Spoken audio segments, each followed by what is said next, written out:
Hello everyone, welcome back to another video. This is another how to build video. This is for Gerharde, whatever you want to call her, Gerharde. She was used for Belmouth back in the day, but she still has the odd uses here and there, mainly because of her relic, but we'll get onto that later. First thing we do, we always look at stats. She's not really here for DPS. 16% crit chance is horrible. Crit damage is still very low. PS is horrible. Defense-related stats are horrible.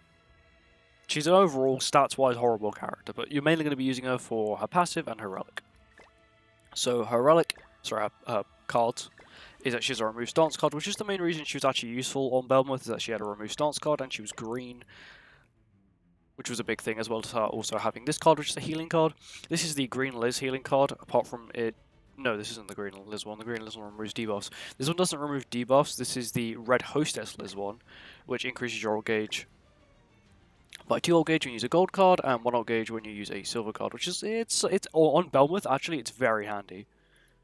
But onto her ultimate removes buffs and stances once again, and it is a single target card, means that the damage will be somewhat decent in comparison to the other card, which will not actually do any damage. On Belmouth, this card will do no damage, because range attack and only melee or close range, whatever you want to call them, actually work. But her ultimate will do decent damage. Of course, the multiplier is somewhat high. I do have her 5/6, so, you know, multiplier will be different and probably much lower. Actually, I can check. Now can I see what 6/6 is? But yeah, if you just minus the difference between that 4 times, you'll get what 1/6 is.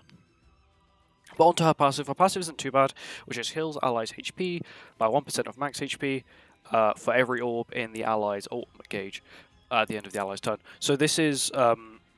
let's just say you've got 5 ult gauge, you'll heal 5% of your max HP. It's sort of like Hostess Liz passive, but instead of it being at the start of your turn, it's at the end of your turn, and it's capped up to 5%. Where Hostess Liz is 10%, plus her relic, which can give you an extra 15% max HP. You know, it's pretty insane, the difference, but she's overall still not too bad.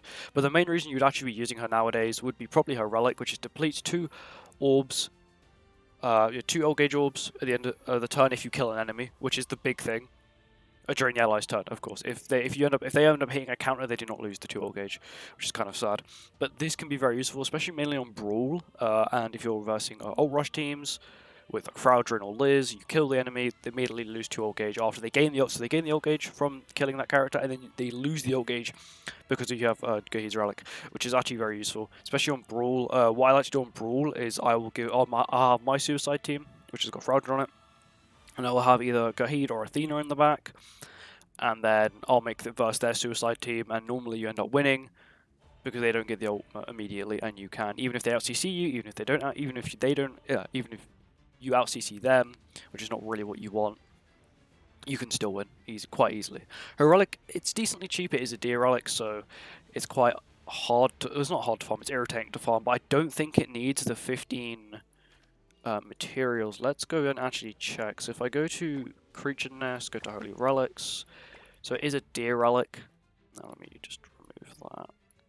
Where is she? There she is. Yeah, so it does not require the main material, which would require you to do 15 runs to get, or if you select it, it will take you about 2 or 3 runs, 2 or 3 weeks to get if you select it.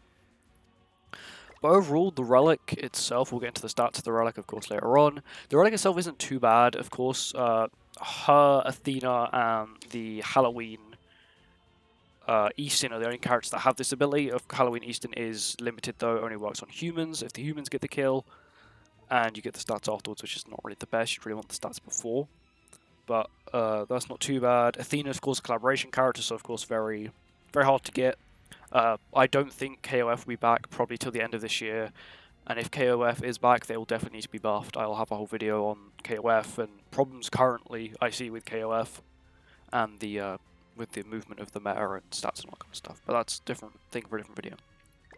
And for equipment, I've just given a full HP defense. I've just used the these little things here just to give me the max stuff, mainly for box CC, because she is level 90. I did level 90 her for Belmouth, and then ended up when I got Zaneri, I had Zaneri, didn't realize Zaneri was so good for it, and then we ended up using Zaneri, and you know, she became completely useless. But I do sometimes use her in the back for Brawl, as I said. Still very useful. Outfits-wise, unless you want to be out CCing, which you don't really want, or unless you're going to use her in normal PvP just to counteract, you know, Alt Rush teams, which they're not. I haven't versed an Alt Rush team in a very long time. But of course, depending on where you are in PvP in the ranks, will depend on if you verse lots of them or not, because that's just how it works. But yeah, that's mainly it. Of course, she's literally just a B-Tech version of Athena. Her relic gives good defense, good HP, very bad attack, but she's not built for attack. The ability to remove stances can also be somewhat useful, especially if you're versing a Diane. Let's just say you have Diane, you're on a Gotha, Festival Gotha, and you've got the ultimate one. Your Diane dies, their Diane stances up. Your Gerharde, whatever you want to call her, Gerharde drops down. She immediately pulls at this level 2 card to remove stance. You can immediately remove the stance, which is somewhat handy. But of course, it's like, what's the chances of that? Still, overall, she's not a bad character. At least to have her leveled up. The ability to remove Volt Gauge is still very useful, especially for people who don't have Athena, and they want to use it on Suicide teams, on Brawl. But of course, Brawl's like not many people do. I do highly recommend at least getting to a point where you're getting like 1.5 to 2k coins a day. Only because it makes the process of getting the rewards and getting the diamonds from the rewards and hitting the milestones much easier. And you will see a slight, obviously it does take quite a while to get these diamonds, but it is passive, it's literally passive diamonds. You can play like one game a day maybe, or not even that, and you can just lose it. It doesn't matter, because if you lose, you don't actually lose anything. If you win, you go up. If you lose, you don't actually lose anything, which is pretty good.